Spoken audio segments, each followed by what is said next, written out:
नमस्कार साथियों, Ashwini GS classes में आप सबका बहुत बहुत स्वागत है। साथियों, आज हम लोग एक बहुत ही महत्वपूर्ण मॉक टेस्ट लेकर के हाजिर हुए हैं आप लोगों के समक्ष। और इकोनॉमिक्स का मॉक टेस्ट है साथियों। इकोनॉमिक्स के मॉक टेस्ट में भी बहुत ही महत्वपूर्ण कुछ क्वेश्चंस पूछे गए हैं और पूछे जाते हैं जो आपके एग्ज़ाम के लिए बहुत ही महत्वपूर्ण माने जाते हैं साथियों। तो हम सब यहाँ पे देख रहे हैं कि जो भी आपके एग्ज़ाम के लिए महत्वपूर्ण क्वेश्चन हैं उन सभी क्वेश्चन को शामिल करने की कोशिश हमेशा प्रयास करते हैं। आप सब लोग इसी तरह से वीडियो को लाइक सब्सक्राइब शेयर करते रहें और वीडियो को अंत तक वॉच करें। साथियों देखिए, इस सेशन को हम स्टार्ट करते हैं। बहुत ही महत्वपूर्ण शानदार प्रश्न है जो आपके एग्जाम में क्वेश्चंस पूछे जा सकते हैं।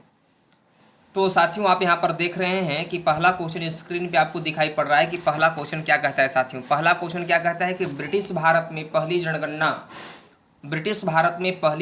किसके कार्यकाल में हुआ था। ब्रिटिश भारत में पहली जनगणना किसके कार्यकाल में हुआ था। ए ऑप्शन है लॉर्ड मेयो, बी है लॉर्ड रिपन, सी है लॉर्ड कर्जन और डी है लॉर्ड वेलेजली। किसके कार्यकाल में हुआ था साथियों, आप सब लोग कमेंट करेंगे कि ब्रिटिश भारत में पहली जनगणना किसके कार्यकाल में हुआ था। तो ब्रिटिश भारत में जो पहली जनगणना हुआ था साथियों किसके कार्यकाल में था, जल्दी से कमेंट करेंगे आप सब लोग आंसर को। तो अब मैं भी इसके आंसर को बताता हूँ साथियों। इसका आंसर क्या होगा, तो इसका आंसर हो जाएगा ए लॉर्ड मेयो। लॉर्ड मेयो के समय में ही ब्रिटिश भारत में पहली जनगणना हुआ था। आइए हम बात करते हैं साथियों दूसरे क्वेश्चन की। और दूसरा क्वेश्चन क्या कहता है, दूसरा क्वेश्चन भी बहुत शानदार प्रश्न है साथियों। देखिए आप सब स्क्रीन पे दिखाई पड़ रहा है आप सबको कि भारत का क्षेत्रफल विश्व के कुल क्षेत्रफल का कितना प्रतिशत है। भारत का क्षेत्रफल एरिया वर्ल्ड के टोटल एरिया का कितना परसेंट है साथियों। ए ऑप्शन कहता है 2.4%, बी कहता है 3.4%, सी कहता है 4.4% और डी कहता है 5.4%। इसका आंसर क्या होगा, जल्दी से कमेंट करेंगे आप सब लोग। इसका आंसर क्या होगा साथियों, तो भारत का क्षेत्रफल विश्व के कुल क्षेत्रफल का कितना प्रतिशत है, यह क्वेश्चन है। और ये चार ऑप्शन आपके सामने हैं, आपको जल्दी से कमेंट करना है इसका आंसर क्या होगा साथियों। तो आप कमेंट करेंगे जल्दी से जल्दी।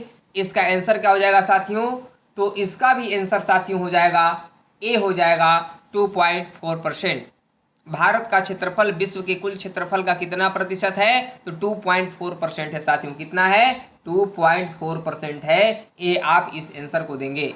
आइए हम सब बात करते हैं अगले प्रश्न की ओर रुख करते हैं। अगला प्रश्न क्या कहता है साथियों, अगला प्रश्न है भारत में जनगणना का क्रमवार आकलन। भारत में जनगणना का क्रमवार आकलन कब से प्रारंभ हुआ। मतलब यहाँ पर बात किया जाए रेगुलर सेंसस कब से स्टार्ट हुआ साथियों, ये आपसे क्वेश्चन पूछा गया है। भारत में जनगणना का क्रमवार आकलन कब से प्रारंभ हुआ, तो ए ऑप्शन कहता है 1681, बी कहता है 1781, सी कहता है 1881 और डी कहता है 1981। इसका आंसर क्या होगा, जल्दी से कमेंट करेंगे आप सब लोग। 1681, 1781, 1881, 1981। जल्दी से कमेंट करेंगे साथियों। इसका आंसर क्या होगा, बहुत ही शानदार प्रश्न है यह। इसका आंसर क्या हो जाएगा, इसका आंसर हो जाएगा साथियों सी हो जाएगा, क्योंकि भारत में जनगणना का क्रमवार आकलन कब से प्रारंभ हुआ यदि पूछा जाएगा तो 1881 ईस्वी से प्रारंभ हुआ साथियों। 1881 ईस्वी से प्रारंभ हुआ। लॉर्ड रिपन के समय से रेगुलर सेंसस भारत में स्टार्ट है साथियों। क्रमवार जनगणना भारत में किसके कार्यकाल से स्टार्ट है, तो लॉर्ड रिपन के कार्यकाल से स्टार्ट है साथियों। लॉर्ड रिपन के कार्यकाल से भारत में क्रमवार जनगणना रेगुलर सेंसस स्टार्ट है 1881 से।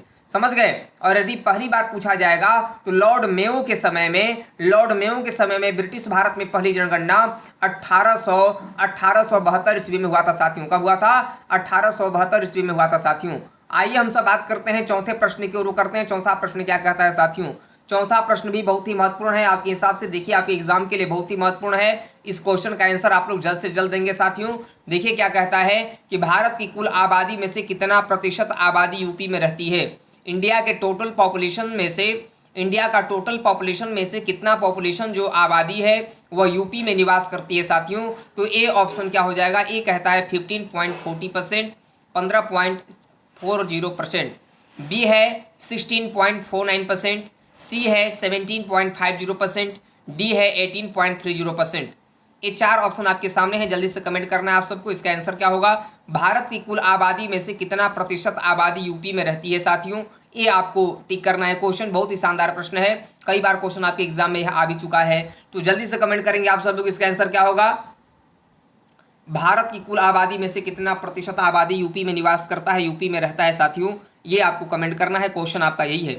तो इसका आंसर क्या होगा साथियों, इसका आंसर हो जाएगा बी हो जाएगा इसका आंसर 16.49%। क्या हो जाएगा 16.49% साथियों। हाँ, भारत की कुल आबादी का 16.49% पॉपुलेशन जो आबादी है यूपी में निवास करती है केवल साथियों। तो इसलिए जनसंख्या की दृष्टि से यूपी एक बहुत बड़ा राज्य है, भारत का सबसे बड़ा राज्य माना जाता है। आइए हम बात करते हैं अगले क्वेश्चन की, और अगला क्वेश्चन भी बहुत ही महत्वपूर्ण है। पांचवा प्रश्न है कि राष्ट्रीय विकास परिषद का गठन हुआ था। राष्ट्रीय विकास परिषद का गठन कब हुआ था साथियों, ये आपका क्वेश्चन है। जल्दी से कमेंट करेंगे आप सब लोग, इसका आंसर क्या होगा। स्क्रीन पर आपको 4 ऑप्शन दिखाई पड़ रहा होगा। 6 अगस्त 1952 राष्ट्रीय विकास परिषद का गठन हुआ था। 6 अगस्त 1952 को, 8 अगस्त 1952 को, 10 अगस्त 1952 को, 12 अगस्त 1952 को। इसका आंसर क्या होगा, जल्दी से कमेंट करेंगे आप सब लोग। राष्ट्रीय विकास परिषद, नेशनल डेवलपमेंट काउंसिल, एनडीसी का गठन हुआ था 6 अगस्त 1952 को, 8 अगस्त 1952 को, 10 अगस्त 1952 को, 12 अगस्त 1952 को। साथियों 4 ऑप्शन आपके सामने हैं, जल्दी से कमेंट करना है आप सबको कि इसका आंसर क्या होगा। तो राष्ट्रीय विकास परिषद जो है साथियों, यह भी एक गैर संवैधानिक निकाय है। इसके पदेन अध्यक्ष भी प्रधानमंत्री होते हैं, और यह भी एक गैर संवैधानिक निकाय है, अनकॉन्स्टिट्यूशनल बॉडी है यह एक। और इसका गठन कब हुआ था ये आपको बताना है साथियों। इसका आंसर क्या हो जाएगा, इसका आंसर हो जाएगा साथियों, बहुत लोग आंसर दे चुके होंगे, मैं भी इसके आंसर को बता देता हूं। इसका आंसर हो जाएगा साथियों, ए हो जाएगा 6 अगस्त 1952 को इसका गठन हुआ था। कब हुआ था, 6 अगस्त 1952 को। याद कर लेंगे, जिनको भी इसका क्वेश्चन का आंसर पता नहीं होगा वो नोट जरूर कर लेंगे अपने कॉपी में साथियों, जिससे कि एग्जाम की प्रिपरेशन उनका अच्छे तरीके से हो सके। आइए हम बात करते हैं साथियों, अगला क्वेश्चन छठा प्रश्न है। प्लान हॉलीडे कहा जाता है, योजना अवकाश कहा जाता है। प्लान हॉलीडे किसे कहा जाता है साथियों, बहुत ही महत्वपूर्ण शानदार प्रश्न है साथियों। प्लान हॉलीडे किसे कहा जाता है, तो ए ऑप्शन है 1944 से 1949 को, बी ऑप्शन है 1955 से 1959 तक, और सी कहता है साथियों 1966 से 1969 तक, और डी है 1976 से 1979 के ईयर तक साथियों। ए आपको बताना है योजना अवकाश कहा जाता है। योजना अवकाश किसे कहा जाता है साथियों, इसका आंसर आप लोगों को बताना है। जल्दी से कमेंट करके आंसर आप सब लोग बताएंगे, इसका आंसर क्या होगा साथियों। योजना अवकाश, प्लान हॉलीडे यदि पूछा जाएगा साथियों, इसका आंसर क्या होगा।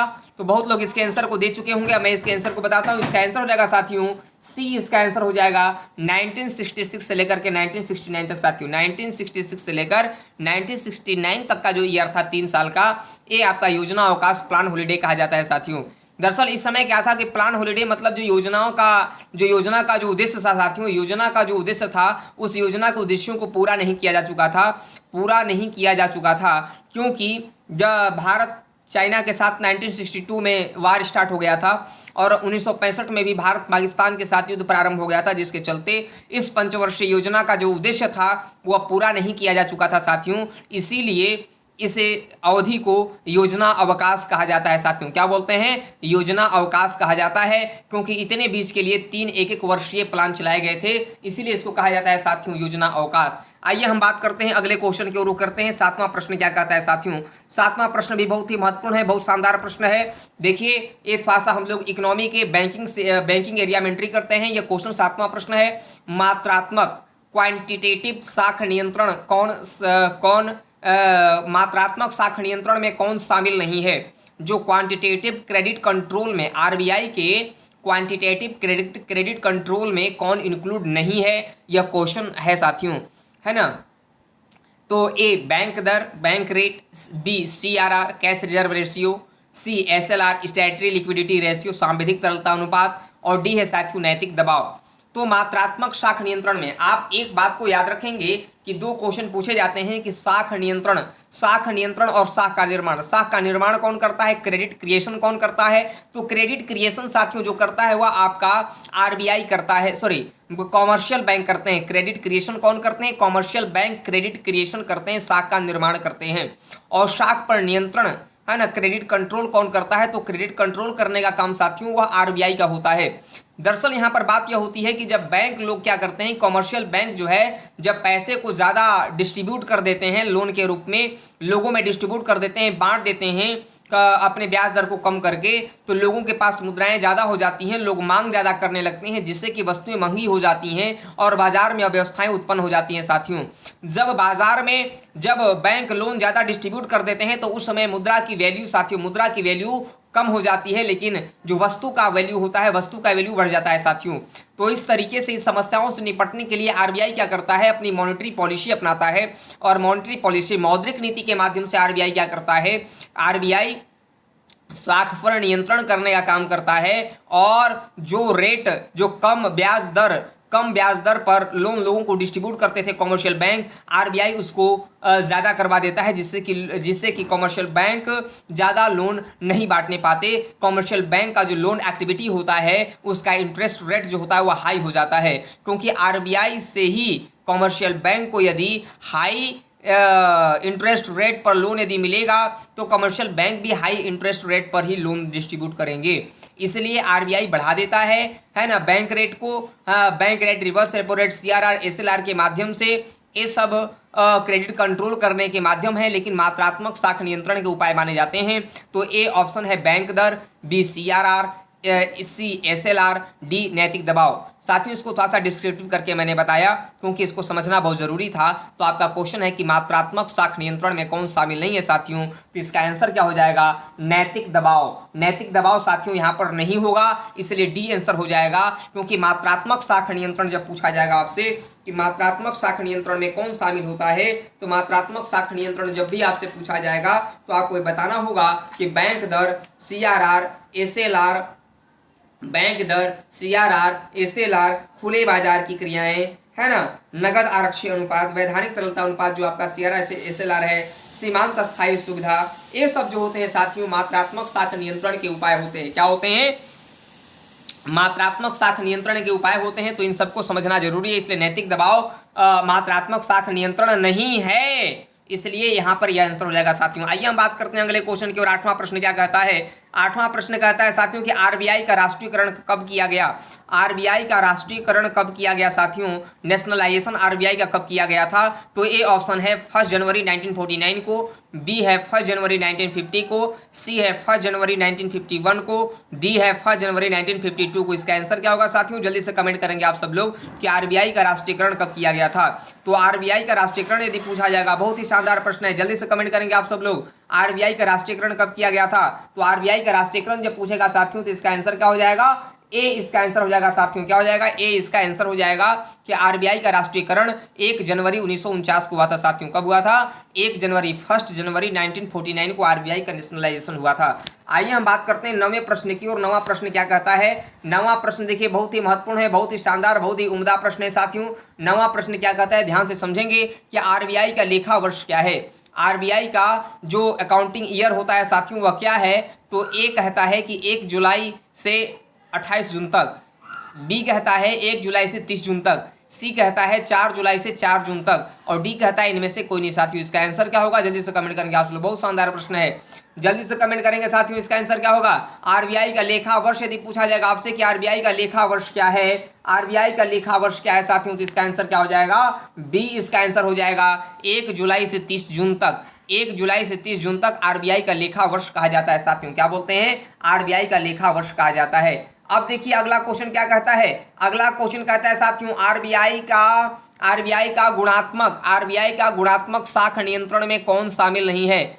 आरबीआई का गुणात्मक साख नियंत्रण में कौन शामिल नहीं है। क्वालिटेटिव यहाँ पर बात की जा रही है। आरबीआई का क्वालिटेटिव साख नियंत्रण में, क्रेडिट कंट्रोल में कौन इंक्लूड नहीं है। तो खुले बाजार की क्रियाएं, ए ऑप्शन, बी ऑप्शन नैतिक दबाव, सी साख की राशनिंग, डी प्रत्यक्ष कार्यवाही। तो यहाँ पर ये जो 4 ऑप्शन दिए गए हैं साथियों, 4 ऑप्शन में से जो ए ऑप्शन है साथियों, आपका ए ऑप्शन जो है यहाँ पर दिखाई पड़ रहा है आपको, ए ऑप्शन जो है साथियों, ए वाला ए ऑप्शन साथियों, ए आपका गुणात्मक साख नियंत्रण में शामिल नहीं होगा। खुले बाजार की क्रियाएं साथियों गुणात्मक नहीं मात्रात्मक साख नियंत्रण है। खुले बाजार की क्रियाएं मात्रात्मक साख नियंत्रण में शामिल होता है, इसलिए यह गुणात्मक साख नियंत्रण में शामिल नहीं होगा साथियों। गुणात्मक साख नियंत्रण में कौन कौन सी चीजें शामिल होती हैं? तो नैतिक दबाव, साख की राशनिंग, प्रत्यक्ष कार्यवाही, है ना, प्राधिकरण की योजना, है ना, ये सब जो चीजें होती हैं, चयनित साख नियंत्रण, ये सब जो चीजें होती हैं साथियों, ये सब आरबीआई के गुणात्मक साख नियंत्रण होते हैं, क्वालिटेटिव क्रेडिट कंट्रोल के अंतर्गत आते हैं साथियों। तो ये वीडियो आपको कैसा लगा कमेंट बॉक्स में जरूर कमेंट कीजिएगा साथियों। तो ये वीडियो कैसा लगा आप लोगों को शेयर कीजिएगा, सब्सक्राइब कीजिएगा और बहुत लोगों तक भेजिएगा। और आप लोग जल्दी जल्दी सब्सक्राइब करें साथियों, जिससे कि 1000 का जो मोटो है हमारा वह जल्दी से कंप्लीट हो जाए, कंप्लीट हो जाए पूरा, जिससे कि चलते हमें साथियों लाइव क्लास जल्द से जल्द आप लोगों के लिए लूँ। इसलिए आप लोग हमेशा अपना प्रयास से बनाए रहें। तो आज के लिए बस इतना ही। नमस्कार, जय हिंद।